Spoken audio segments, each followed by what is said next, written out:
பிள்ளைங்கள்லேருந்து பெரியவங்க வரையும் நிறைய பேரோட ஃபேவரட் ஃபுட் இந்த ஒரு பூரி தான். பூரி ஏன் இப்படி தொங்குதுன்னு பார்க்காதீங்க. ஏன்னா சில டிப்ஸ் வச்சு தான் இந்த பூரி வந்து உப்பி வரும். நான் வந்து இந்த மாதிரி எதுக்காக தொங்க போட்டிருக்கேன் அப்படின்னா, ஹை ஃப்ளேமில் வச்சா மட்டும்தான் பூரி கண்டிப்பாக புஸ்ஸுன்னு வரும். ஸோ ஒவ்வொரு வாட்டியும் தேய்ச்சி தேய்ச்சி போட்டு எடுக்கிறதுக்குள்ளே அது கரிஞ்சிடும் இல்லையா?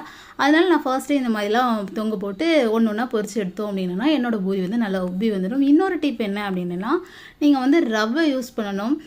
மாவு பசையும் போதே ரவை யூஸ் பண்ணணும். ஹாட் வாட்டர் யூஸ் பண்ணக்கூடாது.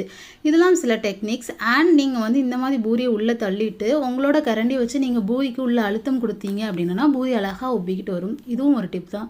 ஸோ சில பல டிப்ஸ் எல்லாம் ஃபாலோ பண்ணி நீங்கள் பூரி போட்டிங்க அப்படின்னா பெரிய மாஸ்டரேட்டே வாங்கிடலாம். ஸோ இன்றைக்கி மார்னிங் எங்கள் வீட்டு பிரேக்ஃபாஸ்ட் வந்து பூரி வித் குருமாவாக இருந்துச்சு. மோஸ்ட்லி மார்னிங் பூரி போட்டேன்னா நான் வந்து ஆஃப்டர்நூனுக்கு ரசம் தான் வைப்பேன். ஸோ இன்றைக்கும் அதுதான் ரசம், மோர், அப்புறம் ஆம்லேட், பொரிச்ச மீன். ஸோ இதுதான் இன்றைக்கி எங்கள் வீட்டில் லஞ்ச் பண்ணுவாங்க. உங்கள் வீட்டில் என்ன அப்படிங்கிறத முடிஞ்சால் கமெண்ட் செக்ஷனில் கமெண்ட் பண்ணுங்கள்.